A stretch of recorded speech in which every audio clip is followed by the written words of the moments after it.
नमस्कार। दैनिक लोक भारती समाचार पत्र के चैनल लोक भारती डिजिटल में आप सभी दर्शकों का हार्दिक स्वागत है।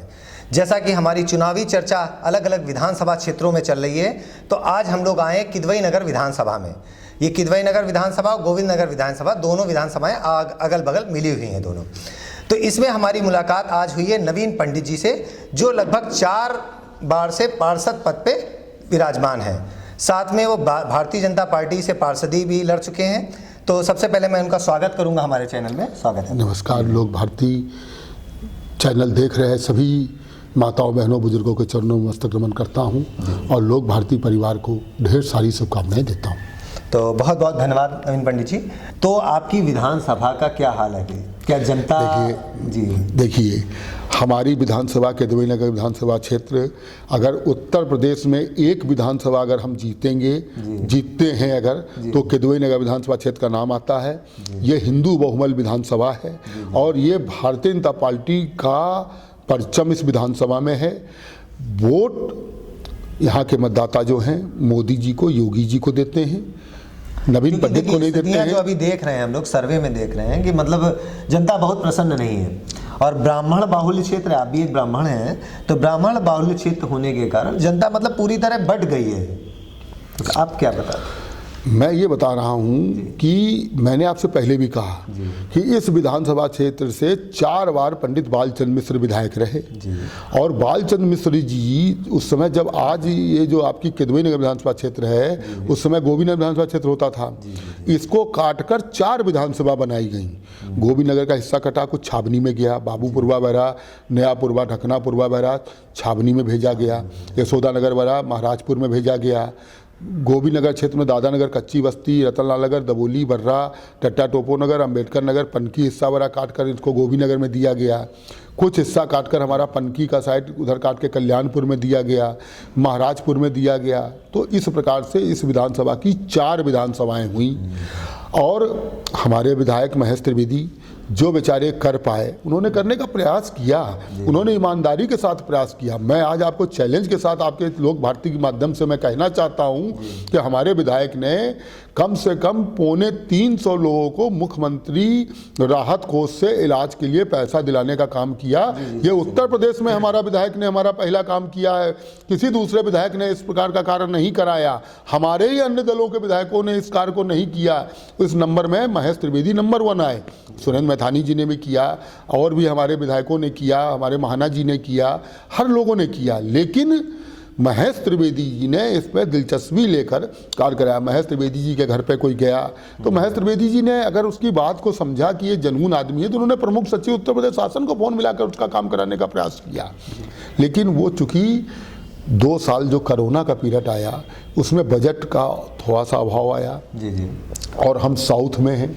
सबसे बड़ी बात है कि हम शहर के इस पार हैं, क्योंकि आप देखते हैं समय समय पे आप कानपुर दक्षिण के लिए मैं दक्षिण विकास मोर्चा, मेरा नारा है जो दक्षिण हित की बात करेगा वही शहर पर राज करेगा। जल नहीं तो कर नहीं, सुविधा नहीं तो टैक्स नहीं। ये मैं बहुत दिनों से इस नारे को लेकर चल रहा हूँ। तो जो मेरा दक्षिण है, अब जैसे सीवर लाइनों का काम आप देख रहे हैं, नमामि गंगे या जो हमारी गंगा बैराज की लोग जल निगम के लोग कार्य कर रहे थे, वो फजलगंज तक उन्होंने कर दिया। अब गोविंद नगर और किदवई नगर विधानसभा क्षेत्र, गोविंद नगर विधानसभा क्षेत्र, ये हमारा तीसरे फेज में है। सेकंड फेज में नहीं, तीसरा फेज। तो उन्होंने कहा, अभी हमने कहा अगर नया कार्यकाल आपको अगर मिलता तो अप्रैल में ये कार्य ऑटोमेटिक चालू हो जाएंगे, क्योंकि ये हमने तीसरे फेज में लिया है। इसमें हमको यहाँ पे विलम्ब करना पड़ा। अभी हमारे विधायक जी द्वारा 10 मार्च को हम माने कि विधायक जी दोबारा से आ रहे हैं। देखिए जनता का तो व्यू यही है, जनता का व्यू यही है। जनता योगी जी को और मोदी जी को देखकर वोट दे रही है और हम प्रत्याशियों की कोई वैल्यू नहीं होती है। नवीन पंडित कुछ नहीं है, महेश त्रिवेदी जी कुछ नहीं है। हमारा राष्ट्रीय नेतृत्व, हमारे राष्ट्रीय नेतृत्व क्या काम नहीं किया? ई श्रमिक कार्ड हमने बनाकर लोगों को दिए, हमने राशन कार्ड लोगों को बनाकर दिया, हम आज भी गरीबों को राशन दे रहे हैं। हमने आयुष्मान कार्ड बनाकर दिया, हमने 5-5 लाख रुपए तक का मुख्यमंत्री राहत कोष से इलाज कराने का कार्य किया, हमने वाटर लाइन को सुधारने का कार्य किया है, हमने जनता के बीच में गुंडा भ्रष्टाचार को दूर करने का काम किया। आज अब देखिए इसी 5 साल में हमको अग्नि परीक्षा देनी पड़ी। अगर हम लोग को अग्नि परीक्षा न देनी पड़ी होती इस 2 साल के कोरोना का अग्नि परीक्षा न देना पड़ता तो शायद मैं आपको कह सकता हूं कि हमारे आज कानपुर में 10-10 हज़ार गायों को पालने वाला गौशाला बनकर तैयार हो गया होता। जो नहीं तैयार हो पाया, जिसके लिए आज थोड़ा बहुत जो विपक्ष ये जो गाना गाता घूम रहा है कि वो अन्ना जानवर, आज हमारे सभी कानपुर नगर नहीं देहातों में भी सब जगह गौशाला का प्रोजेक्ट बन गया था, उसमें कार्य प्रारंभ हो गया, लेकिन उसका हम लोग उद्घाटन करके नहीं दे पाए। अब आप देखिए अखिलेश जी कहते हैं कि हमने मेट्रो चालू कर दिया। भाई अखिलेश जी आप ये बताओ कि केंद्र सरकार ने उस समय आपको पैसा दिया अपने हिस्से का, उस समय आप सरकार में थे, उसके बाद हमारे नितिन गडकरी वहाँ से उद्घाटन करने आए, मुरली मनोहर जोशी उद्घाटन करने आए। जब हमारी केंद्र सरकार ने जब पहले पैसा दिया, ये तो आप नियम हैं, आप वरिष्ठ पत्रकार हैं, आप खुद इस बात को जानते होंगे कि जब केंद्र सरकार पुलों का जब कोई ऐसा मामला होता है, रेलवे का पुल होता है या इस टाइप का होता है, तो जब पहले केंद्र पैसा देता है तब राज्य पैसा देता है ना। जब केंद्र ने हमारे सरकार ने पैसा दिया तब राज्य से आपने कुछ अंश इशू किया। अगर मान लीजिए उसके बाद भारतीय जनता पार्टी के लोग चाहते तो आपकी योजना को ठप कर देते, लेकिन हमारी सरकार ने उस योजनाओं को आगे बढ़ाकर जनहित के कार्य को देखते हुए आज जनता को मेट्रो समर्पित कर दिया। आप आज बताइए कि कानपुर गंगा जी आप दर्शन करने जाते हैं, क्या गंगा जी का पानी शुद्ध साफ दिखाई नहीं पड़ रहा है? हर जगह आप चले जाइए, कहीं भी चले जाइए, गंगा जी का पानी क्या आपको शुद्ध नहीं दिख रहा है? तो बहुत बढ़िया बताया आपने, मतलब ये सब विकास कार्य आपकी सरकार द्वारा किए गए। अब अगला प्रश्न मेरा ये रहेगा कि विपक्ष की बात करें अगर, तो सपा है और कांग्रेस है। समाजवादी पार्टी बोल रही है अगर हम सरकार में आएंगे तो हम 300 यूनिट बिजली फ्री देंगे सभी गरीबों को, सभी के लिए बोल रहे हैं। इसके लिए हमारे वरिष्ठ और योजनाएं उनकी सुन लीजिए जो उन्होंने मैनिफेस्टो में कही। दूसरी कह रहे हैं कि अगर हम आएंगे तो 1500 रुपए की पेंशन स्टार्ट कर देंगे। कांग्रेस बोल रही है, प्रियंका गांधी बोल रही है कि हम सभी लड़कियों को स्कूटी दूंगी, मैं लड़की हूं, मैं लड़ सकती हूँ नारा। इस पे आपका क्या कहना है? मनमोहन सिंह जी 10 साल सपंग की सरकार में प्रधानमंत्री रहे और कांग्रेस जीवन भर यहाँ पर राज्य करती रही। उन्होंने कभी दलितों को लड़ाया, कभी उन्होंने ब्राह्मणों को लड़वाया, कभी उन्होंने आज जो भी स्थितियां हुई जात की जो आज राजनीति आ गई है उसकी देनदाता कांग्रेस है। कांग्रेस के नेता पहले बोलते कुछ है, मान लीजिए राहुल गांधी जी के कारण ही तो आज कांग्रेस टूट रही है। माफ़ करिएगा, नवीन जिंदल इनके पास इतना बढ़िया चेहरा था, इन्होंने कभी उसको आगे नहीं बढ़ाया। इनके पास जो है सचिन पायलट जैसा इतना बढ़िया चेहरा था, कभी उसको इन्होंने आगे नहीं बढ़ने दिया।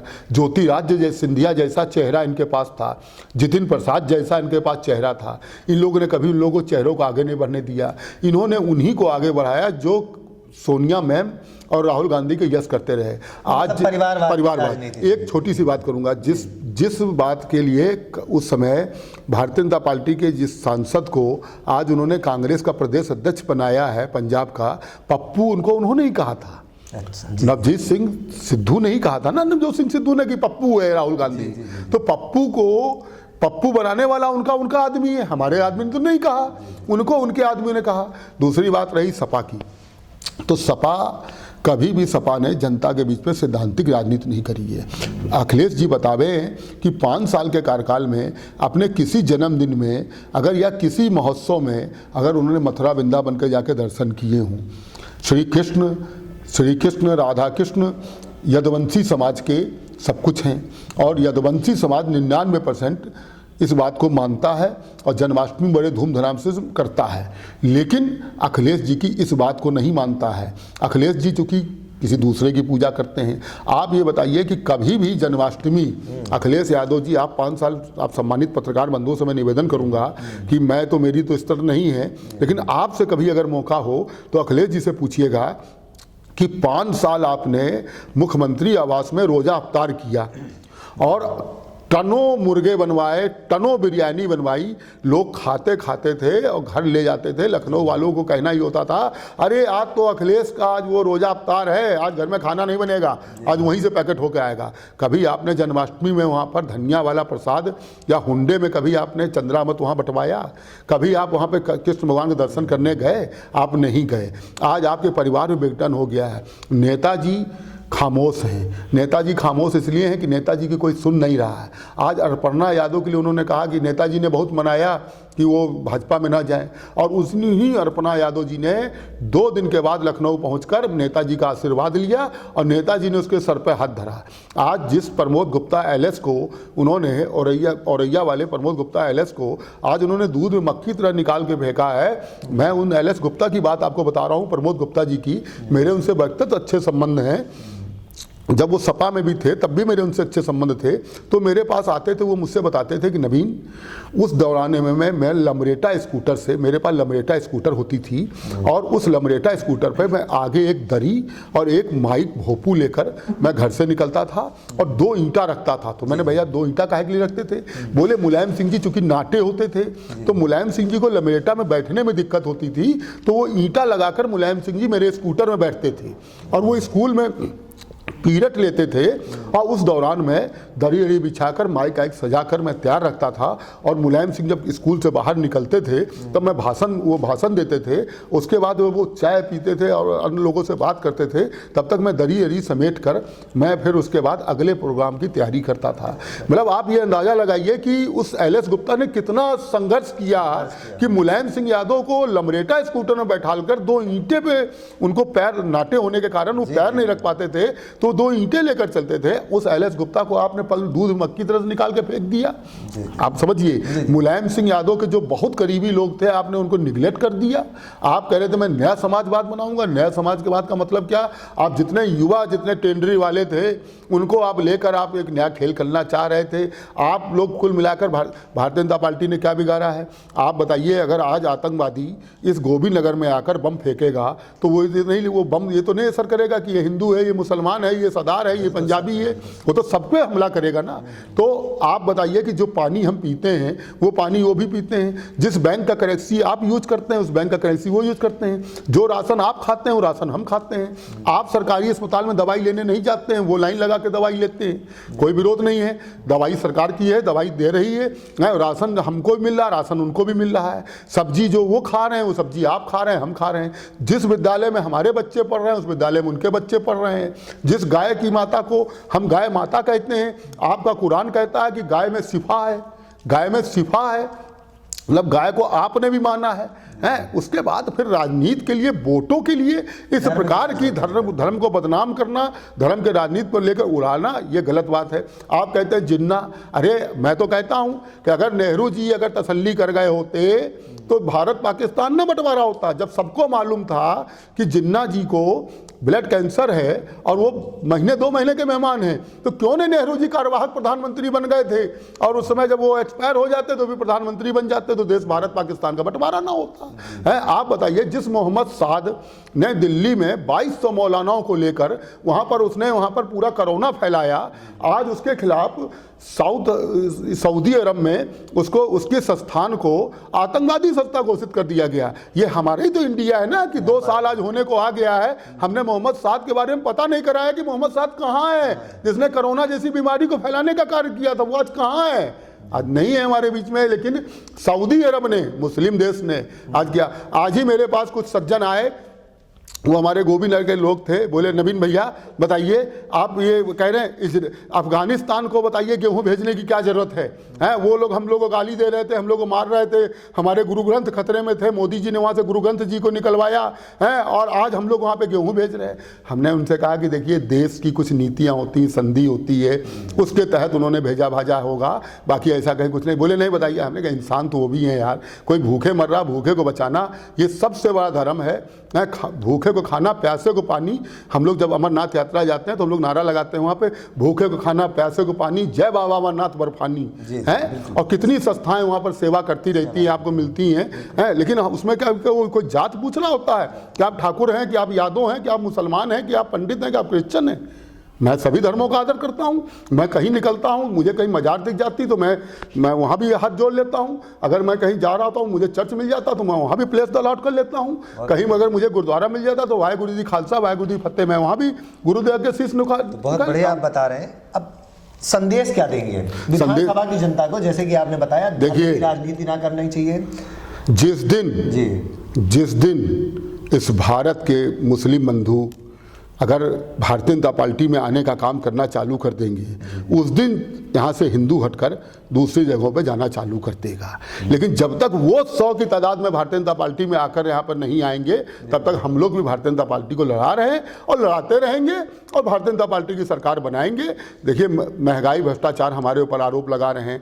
पहले तेल, अरे अब तो 130 रुपये तेल हो गया भाई, 200 रुपये का नारा क्यों लगा रहे हो कि 200 रुपये किलो तेल बिक रहा, अब तो 125 रुपये हो गया। कभी राई की दिक्कत आई, कभी कितनी आंधी चले, कितने तूफान चले, कितने सुनामी चले, आज तक हम मौसम की मार झेल रहे हैं। मौसम का कोई इफेक्ट हो गया तो उसका अगर हम समाज को दिक्कत झेलना पड़ा तो हम लोगों ने झेला, लेकिन इसका मतलब ये नहीं कि हमने महंगाई कर दी। अरे कई चीज़ें सस्ती भी बिक रही, कई चीज़ें महंगी बिक रही हैं। लेकिन पाकिस्तान में तो कहना है 200 रुपये किलो शक्कर बिक रही है, 250 रुपये किलो जो है पेट्रोल बिक रहा है, 80 रुपये किलो आटा बिक रहा है। वो तो छोटा देश है, उसको तो वर्ल्ड के सभी लोग उसकी मदद कर रहे हैं, हमारी तो कोई मदद नहीं कर रहा। क्योंकि आप जमीनी कार्यकर्ता हैं, मेरा आखिरी प्रश्न रहेगा, आप जमीनी कार्यकर्ता हैं, तो विधानसभा चुनाव में आपकी क्या मतलब भूमिका रहेगी, कैसे वोटर्स को निकाल कर बूथों तक पहुंचाने की? कोरोना के भी नियमों का पालन करते हुए जिस प्रकार से मतदाताएं पर्ची हम लोग के द्वारा प्रयास हो रहा है, हम लोग घर घर जाकर जनसंपर्क कर रहे हैं, लोगों को आग्रह कर रहे हैं कि आपको 20 तारीख को मतदान करने जाना है।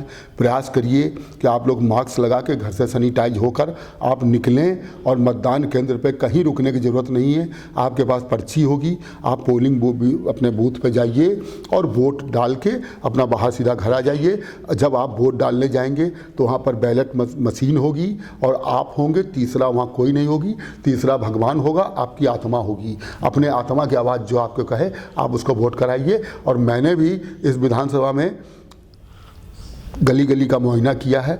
मुझको ये लग रहा है कि जनता योगी जी को एक बार मौका पुनः देना चाहती है, योगी मोदी जी की सरकार बनाना चाहती है। जनता को ये समझ में आ रहा है। ठीक है, ये बताइए, पुलिस वाले अगर रोड पर चालान कर रहे हैं गाड़ियों का, तो भारतीय जनता पार्टी के कार्यकर्ताओं को भी तो कर रहे हैं ना, क्योंकि उनका तो नहीं कर रहे हैं केवल सिंगल, सबका कर रहे हैं ना। तो ये सब अगर हमारे पार्टी के लोग भी तो नाराज़ हैं कि हमारी सरकार में पुलिस को इतना बढ़ावा दे दिया गया ना, लेकिन नहीं, हमने प्रदेश हित के लिए हमारी सरकारों ने जो किया प्रदेश हित का, कि 1000 का चालान तुम भी झेलो, 1000 का चालान वो भी झेलेंगे, हेलमेट लगा के चलना अनिवार्य है। तुम्हारा इसमें अगर कहीं एक्सीडेंट होता है तो हेलमेट लगाने से आदमी बच जाता है कि नहीं बच जाता है, कहीं लाभ मिल जाता, तो लाभ के लिए उसको कहना है। तो गुंडई उंडई ये सब प्रकार की उन्हीं लोगों की आदतें हैं कि वो किसी प्रकार से जनता में भ्रमण करा के, झगड़ा करा कर, बवाल करा कर वो चुनाव लड़ना चाहते हैं, चुनाव जीतना चाहते हैं। इस प्रकार से कुछ नहीं है। वो अपने चाचा को खो चुके हैं, वो अपने पिताजी से हाथ धो चुके हैं, वो अपनी बहू से हाथ धो चुके हैं। देखिए, बहुत बढ़िया नवीन पंडित जी ने बताया, जमीनी हकीकत बताई और साथ में बताया कि जो भारतीय जनता पार्टी है वो किसी भी धर्म की राजनीति नहीं करती है, वो सबका साथ सबका विकास के पर कार्य कर रही है। किसी के लिए उसने ये नहीं किया है कि इनका विकास नहीं होगा, इनके लिए ये योजना नहीं है।